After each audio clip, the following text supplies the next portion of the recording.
ഇന്നൊരു കോഴിക്കോട് യാത്രയായാലോ?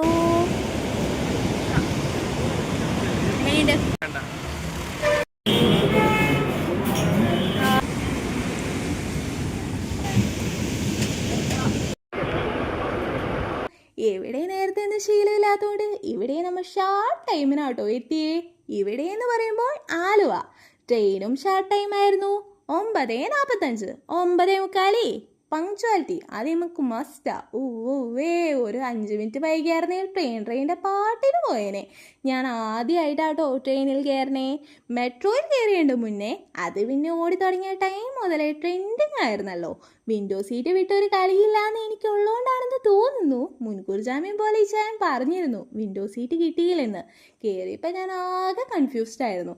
നിറയെ തിരക്കും ആളുകളും. അവിടെ ഇരുന്ന് ഇനി വീഡിയോ എടുക്കണം കേട്ടാൽ ഇനി എല്ലാവരും കൂടി എന്നെ പഞ്ഞി കിട്ടാലോ എന്ന് വിചാരിച്ച് കുറച്ചു നേരം ഞാൻ നല്ല കുട്ടിയായിട്ടിരുന്നു.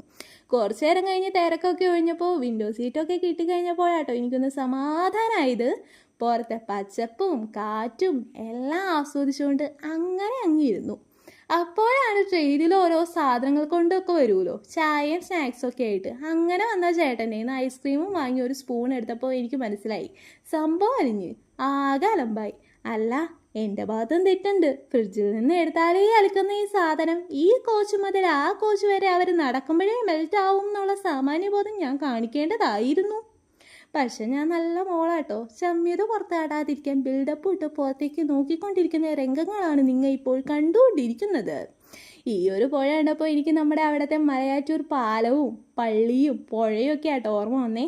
അതെന്തുകൊണ്ടാണെന്ന് ചോദിച്ചാൽ കുഴപ്പിക്കണ ചോദ്യങ്ങളൊന്നും ചോദിക്കല്ലടേ. ചോദ്യത്തിന് ഉത്തരവില്ല. പച്ചപ്പ് നിറഞ്ഞ വഴികളും പുഴയും എല്ലാം തന്നെ മനസ്സ് നിറയ്ക്കണ കാഴ്ചകളിൽ തന്നെ വിടൂ കേട്ടോ. ഇടയ്ക്ക് എത്താറായോന്ന് നമ്മൾ വേർ ഈസ് മൈ ട്രെയിനിൽ ട്രാക്കും ചെയ്യുന്നുണ്ട്. ഇജായ മുമ്പ് കോഴിക്കോട് പോയിട്ടുണ്ടെങ്കിലും ഞാൻ ഫസ്റ്റ് ടൈമായിട്ട് ഇപ്പോഴാട്ടോ വിസിറ്റ് ചെയ്യുന്നേ. പിന്നെ നമുക്ക് കുറഞ്ഞ ടൈമിൽ മാക്സിമം എഫക്റ്റീവായി യൂസ് ചെയ്യണം എന്നുള്ളതായിരുന്നു ലക്ഷ്യം. കാരണം ഒറ്റ ദിവസമുള്ളൂ ഇച്ചാരും ലീവ്. അതുകൊണ്ട് ഒരു പ്ലാൻ തയ്യാറാക്കിയാട്ടോ നമ്മൾ വന്നതും. അങ്ങനെ കോഴിക്കോടെത്തി.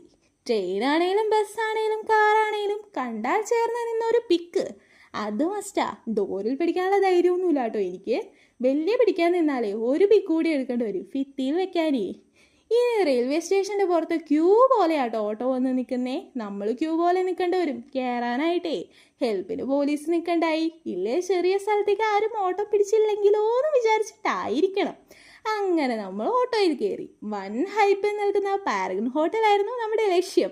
നല്ല തിരക്കാണെന്ന് വെച്ചാൽ സൂചന തന്നിട്ടുണ്ടായിരുന്നെങ്കിലും ഇത്രയും തിരക്കൊരു ഹോട്ടലിൽ ഞാൻ ആദ്യമായിട്ടാണ് കാണുന്നത്. നിന്ന് തിരിയാനുള്ള സ്ഥലം അവിടെ ഉണ്ടായിരുന്നില്ല. അപ്പോഴാണ് അതിൻ്റെ തന്നെ ഒരു ഏരിയ കൂടി പിറകിലുണ്ടെന്ന് പറഞ്ഞുകൊണ്ട് അവിടെ പോയത്. അവിടുത്തെ അപേക്ഷിച്ച് നോക്കുവാണെങ്കിൽ സാമാന്യ തിരക്ക് ഇവിടെ കുറവാണ്. തിരിയാനുള്ള സ്ഥലമൊക്കെ കിട്ടും കേട്ടോ. അതും കഷ്ടി. ഇവിടെ ഒരു ചേട്ടൻ ബുക്കും പെന്നുമായി നിൽക്കണ്ടായി. പുള്ളി ഓർഡർ എടുക്കും. മീൻസ് ടേബിളിൻ്റെ എണ്ണം കിട്ടാൻ വേണ്ടിയിട്ടുള്ള ഓർഡർ ആട്ടോ. ടേബിൾ ഫ്രീ ആവണ അനുസരിച്ച് വിളിച്ച് അറേഞ്ച് ചെയ്താണ് നമുക്ക് അകത്ത് കയറാൻ പറ്റുക. അവിടെ കുറച്ച് നേരം പോസ്റ്റായി. ലാസ്റ്റ് നമുക്ക് സീറ്റ് കിട്ടി. ഇനി റിപ്പീറ്റ്. മനസ്സിലായില്ലേ? കയ്യും കഴുകി വന്ന് ഫുഡിനായി കാത്തിരിപ്പ്. മുകളിൽ ഇതിൻ്റെ പ്രിപ്പറേഷൻ വീഡിയോ ഒക്കെ ഇട്ട് ടെംപ്റ്റേഷൻ വരാനുള്ള പരിപാടികളൊക്കെ പ്ലേ ആട്ടോ. അപ്പോഴേക്കും ഓരോന്നായി വന്നു തുടങ്ങി. ഫസ്റ്റ് വെള്ളം വന്നു. കരിങ്ങാലി വെള്ളമാണെന്ന് തോന്നുന്നു, എനിക്ക് അൺഷുവർ ആട്ടോ. അങ്ങനെ പ്ലേറ്റും വന്നു. പിന്നെയും കാത്തിരിപ്പ്. ഫുഡ് വന്നില്ല. സമയം പോവാൻ മുകളിലെ ഡിസ്പ്ലേയും നോക്കി അങ്ങനെ ഇരുന്നു. കാത്തിരുന്ന് ഒടുവിലെത്തി. എനിക്ക് ഒരു പാട്ടാട്ടോ ഇപ്പോൾ ഓർമ്മ വന്നേ. കാത്തിരുന്ന് അല്ലെങ്കിൽ വേണ്ട, ഞാൻ പാടി നിങ്ങളാരും ഓടണ്ട. ഇച്ചയാട്ടോ എനിക്ക് വിളമ്പിയത്. ബിരിയാണി ഇട്ടു, ചമ്മന്തി ഇട്ടു, അച്ചാറ്, സർലാസ്, പപ്പടം. എന്നിട്ട് എന്ത് സംഭവിച്ചു? കവി അതെടുത്തുകൊണ്ട് പോയി. ചിക്കൻ കാലായി. അതെനിക്ക് വലിയ താല്പര്യം. ഇച്ചയുടെ ബിരിയാണി കേട്ടോ എനിക്ക് വിളമ്പിയത്. റൈസ് നല്ല കിട്ടിയില്ലാൻ ടേസ്റ്റ് ആയിരുന്നു.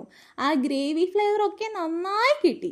എല്ലാം ഓക്കെ ആയിരുന്നു. ചിക്കൻ ഞാൻ ഇത്തിരി കൺഫ്യൂസ്ഡായി. മറ്റുള്ള ഹോട്ടലിലെ ബിരിയാണികളിലെ ചിക്കൻ പീസ് അപേക്ഷിച്ച് മീറ്റിൻ്റെ അളവ് കുറവായിട്ടാട്ടോ എനിക്ക് തോന്നിയത്.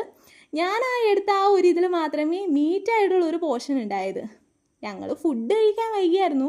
അതുകൊണ്ടാണോ എന്നുള്ളൊരു പിടിയില്ല. റൈസ് ഒരു രക്ഷയില്ലാത്ത കിഡിലാൻ ടേസ്റ്റ് ആയിരുന്നു കേട്ടോ.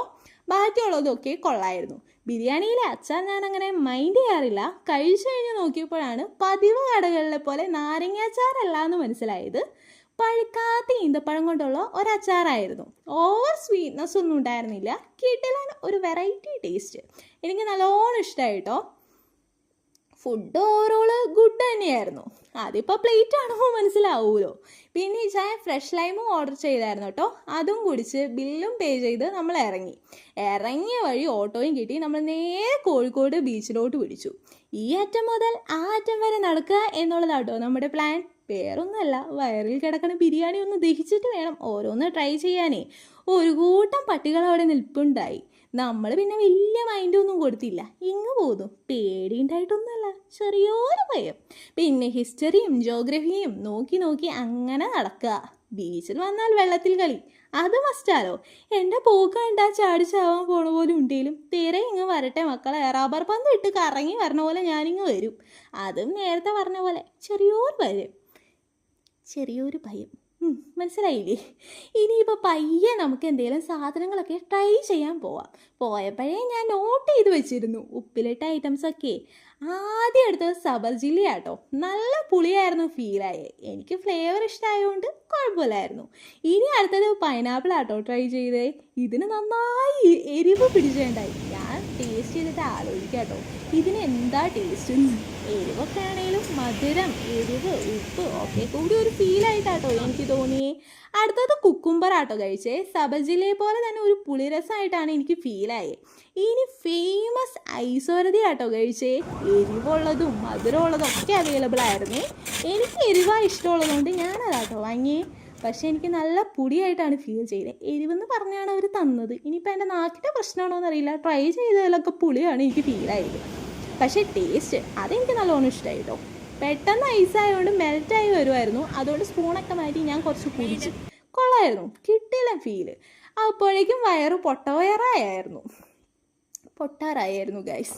വേറൊന്നും ട്രൈ ചെയ്യാനുള്ള സ്പേസ് ഉണ്ടായിരുന്നില്ല. അപ്പോൾ കുറച്ച് നേരം കൂടി തിരയും കണ്ട് അങ്ങിരുന്നു. ഇങ്ങനെ ഇരിക്കൽ നല്ല രസമുള്ള പരിപാടി തന്നെയാണ്. ഇറങ്ങാനുള്ള വീഡിയോ ഉള്ളൂ, എത്ര നേരം വേണേലും ഞാൻ കണ്ടുകൊണ്ടിരിക്കും. അടുത്തത് നമ്മുടെ ലക്ഷ്യം SM സ്ട്രീറ്റ് ആട്ടോ. മിഠായി തെരുവി. അത്യാവശ്യം കളക്ഷൻസൊക്കെ ഉണ്ടെങ്കിലും നമ്മുടെ നാട്ടിലെ തന്നെ റേറ്റിൽ നിന്ന് വലിയ ഡിഫറൻസ് ഒന്നും എനിക്ക് തോന്നിയില്ല കേട്ടോ. പിന്നെ ചെറിയ സ്റ്റെയിനും കീറലുകളും ഒക്കെയുള്ള തുണികളൊക്കെ ഉണ്ട്. നോക്കി പെറുക്കി എടുക്കാനുള്ള ടൈം ഉണ്ടെങ്കിൽ കുഴപ്പമില്ല എന്ന് തോന്നുന്നു. നമുക്കതിനുള്ള ടൈമില്ലാത്തതുകൊണ്ട് നമ്മൾ സ്കിപ്പ് അടിച്ച് പിന്നെ പോയത് സ്വീറ്റ് വാങ്ങാനാട്ടോ. കോഴിക്കോട് വന്നിട്ട് കോഴിക്കോട് ഹൽവ വാങ്ങാണ്ട് എങ്ങനെ പോവാനാ? നല്ല കിടുക്കാച്ച് സോഫ്റ്റ് ആൻഡ് ടേസ്റ്റി ആയിട്ടുള്ള ഹൽവ ടേസ്റ്റ് ചെയ്ത് കൺഫേം ചെയ്തിട്ടാട്ടോ നമ്മൾ വാങ്ങിയേ. അപ്പോഴേക്കും ഉപ്പിലിട്ട ഐറ്റംസ് ഒരുപാട് അടിച്ച് കയറ്റിക്കൊണ്ടാണോ എന്നറിയില്ല, നല്ല വെള്ളദാഹമായിരുന്നു. സ്ട്രീറ്റിൽ നിന്ന് ഫ്രണ്ടിലേക്ക് മാറി ബസ് സ്റ്റോപ്പിൻ്റെ അടുത്തായിട്ട് കോക്ടെയിൽ കോർണർ ഉണ്ടായിരുന്നു. അവിടെ ഒരു സോഡാ ലൈമും ഓർഡർ ചെയ്ത് അങ്ങിരുന്നു.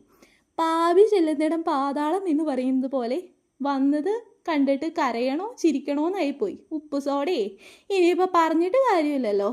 ഇനി തുള്ളി വെള്ളം കയറ്റാനും ഭക്ഷണം കഴിക്കാനുമുള്ള വയറില്ല. പിന്നെ തിരിച്ചു പോകാനുള്ള പരിപാടി നോക്കി ഓട്ടോയിൽ കോഴിക്കോട് KSRTC സ്റ്റാൻഡിലേക്ക്. ഞാനിവിടെ ഓട്ടോക്കാരെ ശ്രദ്ധിച്ച കാര്യം മീറ്റർ ഇട്ടാണ് ഓടിക്കുള്ളൂ, അതുകൊണ്ട് കറക്റ്റ് ക്യാഷ് തന്നെയേ വാങ്ങുള്ളൂ. അതെന്തായാലും നല്ല കാര്യമായി തോന്നി. KSRTC സ്റ്റാൻഡിൽ ഇതിപ്പോൾ ഡയറക്റ്റ് ബസ്സിന് 45 മിനിറ്റിലധികം വെയിറ്റ് ചെയ്യേണ്ടി വരും എന്ന് പറഞ്ഞപ്പോൾ നേരെ നമ്മൾ തൃശ്ശൂർ സൂപ്പർ ഫാസ്റ്റിൽ കയറി. സീറ്റും കിട്ടി. യാത്രയൊക്കെ കിടലനായിരുന്നു. പക്ഷെ കുലുക്കം അന്യായമായിരുന്നു. ഒരു ട്രെക്കിംഗ് ഫീലൊക്കെ തന്നെ. കൺസ്ട്രക്ഷൻസ് കുറേ നടക്കണോണ്ടാണെന്ന് തോന്നുന്നു. റോഡൊക്കെ ആകെ നാശമായിരുന്നു. വഴിയിലെ കാഴ്ചകളൊക്കെ പക്ഷെ നൈസായിരുന്നു കേട്ടോ. ഇരുട്ട് വന്നതും കാലാവസ്ഥ മാറിയതും പിന്നെ കുറേ രൂപങ്ങളൊക്കെ വഴിയിൽ ഇരിക്കേണ്ടായി. ഇടയ്ക്ക് നല്ല മഴയൊക്കെ ആയപ്പോൾ ഷട്ടർ അങ്ങ് താഴ്ത്തി. എൻ്റെ വ്യൂ ഒക്കെ പോയി ഗൈസ്. അപ്പോഴേക്കും എനിക്ക് നന്നായി ദാഹിച്ച് വലഞ്ഞായിരുന്നു. സൂപ്പർ ഫാസ്റ്റ് ആയതുകൊണ്ട് ഇടയ്ക്ക് സ്റ്റോപ്പ് ഉണ്ടായിരുന്നില്ല. അങ്ങനെ നമ്മൾ ബസ് ഇറങ്ങിയപ്പോൾ തന്നെ ഈച്ച വേഗം പോയി മിനറൽ വാട്ടർ വാങ്ങിക്കൊണ്ട് വന്നു കേട്ടോ. അപ്പോൾ തന്നെ നമുക്ക് പെരുമ്പാവൂരിലേക്ക് ഡയറക്റ്റ് ബസ്സും കിട്ടി, KSRTC സ്വിഫ്റ്റ്. അപ്പോഴേക്കും ക്ഷീണായി. ഈച്ചേനെയും ചാരി പാതി ഉറക്കമായി. പെരുമ്പാവൂരായപ്പോഴേക്കും നല്ല വിശപ്പ്. ഷാലിമാരിൽ നിന്ന് നല്ല ചൂട് പൊറോട്ടയും ബീഫ് ചാപ്സും ഓർഡറാക്കി. ഒരു ലെമൺ ടീയും. പൊറോട്ടയും മുറിച്ച് ഒരു പീസ് എടുത്ത് ആ ഗ്രേവിയിൽ മുക്കി കഴിച്ചാലും ഇതല്ല സ്വർഗം. ബീഫ് ഗ്രേവി കിട്ടില്ല ടേസ്റ്റ് ആയിരുന്നു കേട്ടോ. അങ്ങനെ ഇന്നത്തെ ദിവസം അവസാനിച്ചു. അപ്പോൾ വീഡിയോ ഇഷ്ടമായാൽ കൂടില്ലേ, ലൈക്ക് ചെയ്യാനും ഷെയർ ചെയ്യാനും കമൻറ്റ് ചെയ്യാനും മറക്കല്ലേ.